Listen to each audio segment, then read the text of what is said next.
Қателікті келіндерімнен емес, ұлдарымнан іздеймін.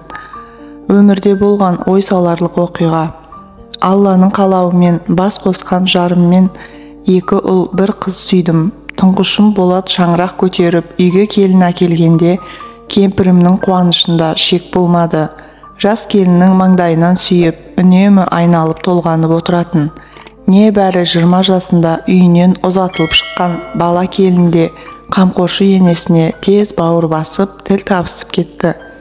Әттең сол сүйікті келінінің құрсағындағы сәбидің дүниеге келгенін көре алмай арманда кетті-ау жарықтық. Жас кезінен сыр берген сырқаты уақыт өте келе асқынып кемпірім көз жұмды. Өмірлік серігімнен айырылғанда қанатсыз қалған құстай болып ұша алмай шарасыз күйде қалдым. Ендігі бар қуанышым тұңғыш немеремнің жарық әлемге келуін асыға күттім. Асияның қырқын беріп жатқанда қара жамылған шаңыраққа шуағын төгіп, шекесі торсықтай ұл дүниеге келді. Есімін Қуаныш деп қойдық. Жүректегі жараның орнын осы бір балақай жазды. Атасының арқасынан түспейтін Қуаныш 2 жасқа толғанда, екінші ұлым Қайрат та өз теңін тауып үйленді. Көп ұзамай әке атанып, қызды болды. Бәрінен де 2 келіннің бір үйде тату-тәтті өмір сүргеніне шүкіршілік еттім. Тәңірден күндіз түні осы берекеден айырмауын тіледім. Алайда Алла мені сынаққа алайын деді ме, 1 жылдың ішінде баяғы ынтымақты жанұяның сау тамтығы қалмады. Ибалы деген екінші келінім бет пердесін шеше бастады. Үлкен келінім сандуғашты маған, кенже қызыма қарсы айдап салуды шығарды. Тілінің уы бар Индира ақыры өз дегеніне жетіп, ата мен келін мен қайынсіңлінің арасындағы сыйластық жоғала бастады.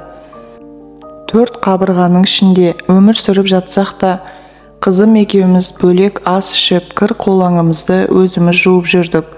Ең қиыны немерелеріме тіптен жақындай алмай қалдым. Бар жағдайды ұлдарыма түсіндірмек едім. Ата сақалым аузыма түскенде, ерлі зайыптылардың арасына өсек тасығандай болып қалмайын деп, тілімді тістеп жүрдім. Кейде кемпірім тірі болғанда мұндай жағдайға душар болмас бедім деп өкінішке тұншығамын. Не керек тірі өлік болып жүргенімде, үлкен ұлым бөлек шығамын деп 1 күннің ішінде киім кешегін жинады да қалаға көшіп кетті. Сықырлап кетіп бара жатқан жүк машинаның артынан көзімнің жасын әрең тыйып қарап тұрдым. Байғұс Қуанышым ата сау бол деп қолын бұлғағанда, жүрегім аузыма тығылды.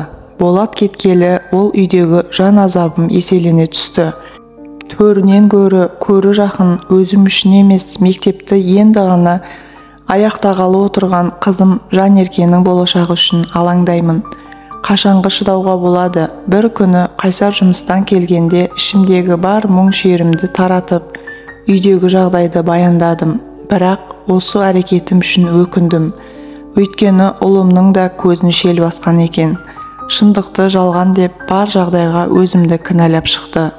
Арадан 3 ай өткенде Қайсар үйді сатып қалаға көшетін болды. Сұмдық хабарды естігенде қарсылық таныттым. Жұбайыммен бірге алғаш кірпішін қалап, адал еңбекпен ішін затқа толтырып, қуанышымызға, қайғымызға куә болған шаңырақты қалай қиып тастап кетемін? Айтыңдаршы. Алайда мені тыңдайтын құлақ бар ма? Амал жоқ. Сүйретіліп қаланың көп қабатты пәтеріне келдік. Шынымды айтсам, ол үйде өмір сүре алмадым. Өзімді бөтен сезінгенім соншалық, ол үйде ауа жұтқаннан гөрі өлімді көбірек қаладым. Ұлым мен келінімнің көзіне күйік болмайын деп, жалғыз інімнің үйіне Жанеркемді алып кетіп қалдым. Інім және отбасы бар жағдайға қандық болғасын құшағын ашып қарсы алды. Бала шағасы, немерелері ата деп төрден орын беріп жүр. Қазір киімім бүтін, қарным тоқ, қызымның да жүзіне күлкі үйіріле бастады. Бірақ көңілім орнында емес. Мен келіндерімді жамандамаймын. Қателікті өз ұлдарымнан іздеймін.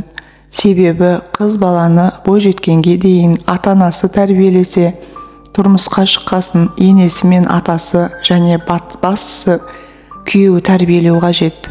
Әйеліне туған әке-шешесін сыйлата білген күйеуді нағыз ер азамат жігіт деп санаймын.